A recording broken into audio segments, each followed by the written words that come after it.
Property વેલ્યુએશનના સોફ્ટવેરમાં આપણે જે બિલ ચેક કર્યું અત્યાર સુધી એ one report equal to one bill check કર્યું. એનો મતલબ કે ફોર એક્ઝામ્પલ આ જુઓ, આ એક રિપોર્ટ છે, આ એનું બિલ અને આ એનું પેમેન્ટ આવી ગયું. ઓકે, અહીંયાથી એકાઉન્ટના ટેબમાં જઈએ છીએ.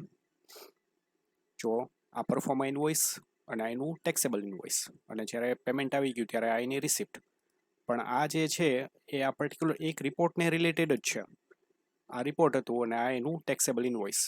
પણ હવે માની લો કે અમુક પ્રાઇવેટ બેંક છે તો એનું જે હિસાબ છે એ મંથ એન્ડ આવે ત્યારે એનું જેટલા પણ રિપોર્ટ બન્યા હોય એનું માત્ર એક જ બિલ બનશે. એટલે many report equal to one bill, એ પ્રકારની સિસ્ટમ અમુક બેંકોમાં ચાલે છે. તો આપણે એને અત્યારે સ્ટડી કરશું. સૌથી પહેલાં એવું પરફોર્મા એક ઇનવોઇસ ક્રિએટ કરશું કે મલ્ટિપલ રિપોર્ટ્સ હોય અને એક પરફોર્મા ઇનવોઇસ તૈયાર થાય.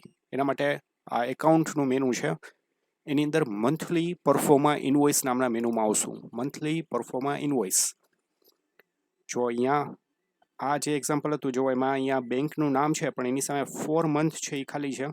એટલે એનાથી એમ કહી શકાય કે આ બિલ છે એ one report equal to one bill એ સિસ્ટમ પ્રમાણે બનેલું છે. પણ હવે આપણે મંથલી બિલ ક્રિએટ કરવું છે, મંથલી પરફોર્મા ઇનવોઇસ બનાવવું છે. તો જો અહીંયા ઉપર કોર્નરમાં એડ ન્યૂનો આઇકોન આપેલો છે. ઓકે, એડ ન્યૂ ઉપર જેવું ક્લિક કર્યું તો જો સૌથી પહેલાં તો આ પેઢીનું, આપણી પેઢીના જેટલા રજિસ્ટર્ડ કરેલા હોય આ એનું લિસ્ટ ખોલ્યું.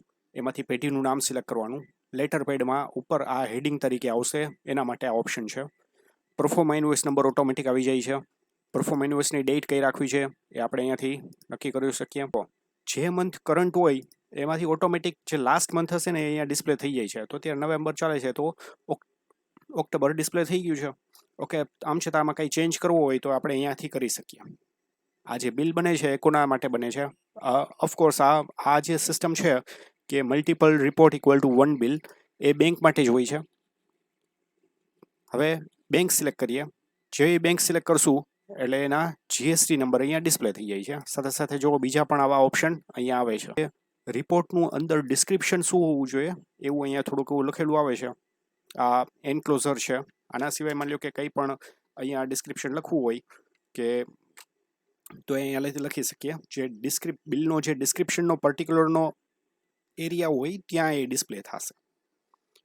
હવે જો અહીંયા નીચે આ રિપોર્ટ દેખાવાના ચાલુ થઈ ગયા.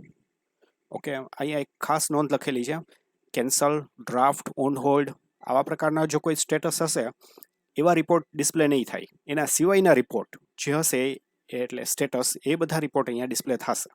તો અત્યારે અહીંયા જુઓ 3 અને એટલા જ રિપોર્ટ ડિસ્પ્લે થશે કે જેનું બિલ બનવાનું બાકી હોય. જો કોઈનું બિલ બની ગયું છે તો એ નહીં ડિસ્પ્લે થાય. ઓકે, તો હવે અહીંયા પહેલું ઓપ્શન કે આ જે અત્યારે પરફોર્મા ઇનવોઇસ બને છે એની અંદર આ રિપોર્ટને ઇન્ક્લુડ કરવો કે નહીં. ફોર એક્ઝામ્પલ અહીંયા સિલેક્ટ ઓલનું બટન આપેલું છે. જો સિલેક્ટ ઓલ કરી નાખશું એનો મતલબ કે સિમ્પલી બધા કન્સિડર કરી જ લેવાના છે એવી રીતના. પણ માની લ્યો કે કોઈ કારણોસર આ પર્ટિક્યુલર એક બિલને નથી કન્સિડર કરવો, આ એક રિપોર્ટને નથી કન્સિડર કરવો, તો અહીંયા નો લઈ લેવાનું. એટલે આ રિપોર્ટની અંદર આ જે પરફોર્મા ઇનવોઇસ જનરેટ થાય છે એની અંદર આ રિપોર્ટ છે એ નહીં આવે. એ પછી હવે નેક્સ્ટ મંથની અંદર એ કેરી ફોરવર્ડ થશે. એમ આપણે એક્ઝામ્પલ માટે આ બધાને ટિક કરી દઈએ છીએ. હવે પર્ટિક્યુલર આ જે વિઝિટ, આ જે છે આ એક જો અહીંયા આ એમાઉન્ટ છે, પણ એના સિવાયની જે કોલમ્સ છે એમાં આ રિપોર્ટ નંબર છે, જેમાં પહેલું છે એ રિપોર્ટ નંબર છે, આ રિપોર્ટ ડેટ છે અને આ પ્રોપર્ટી ટાઈપ છે.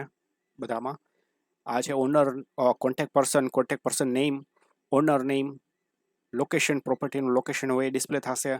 વિઝિટ કોણ કરવા ગયું હતું, કઈ તારીખે વિઝિટ થઈ, અત્યારે એનું સ્ટેટસ શું છે, અને એ જે રિપોર્ટનું વેલ્યુએશન શું આવ્યું છે, આટલી કોલમ અહીંયા ડિસ્પ્લે થાય છે.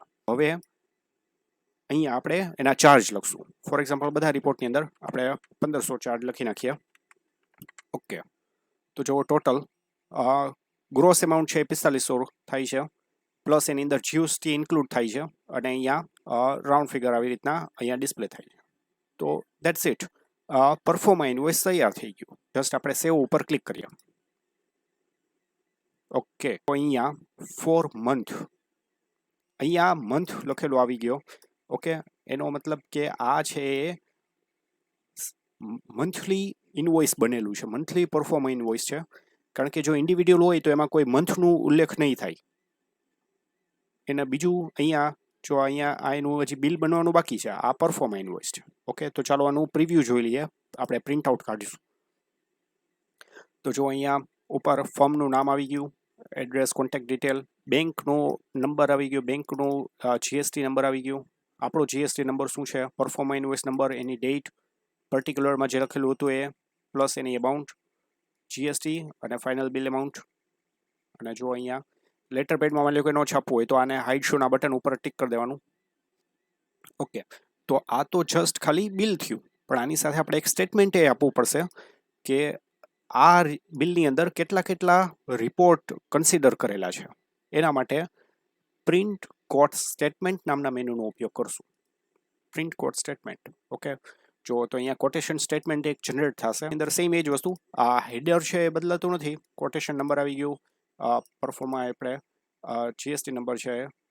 હવે અહીંયા જો અહીંયા રિપોર્ટ 1, રિપોર્ટ 2 અને રિપોર્ટ 3, આ આપણે માટે એનો રેફરન્સ નંબર, રિપોર્ટ નંબર શું હતો એ, ઇન્ડિવિડ્યુઅલ એમાઉન્ટ, એક રિપોર્ટની આપણે કેટલી એમાઉન્ટ લીધી એ, અને અહીંયા જો નીચે ટોટલ આવી ગયો.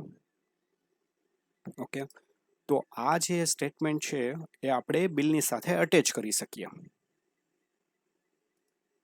ઓકે, આપણે એક કરતાં વધારે રિપોર્ટ જનરેટ થયા છે.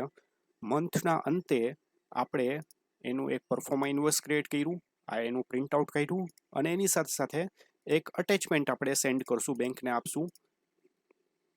એમાં કયા રિપોર્ટની કેટલી એમાઉન્ટને લીધેલું છે એની વિગત એમાં સ્ટોર હશે.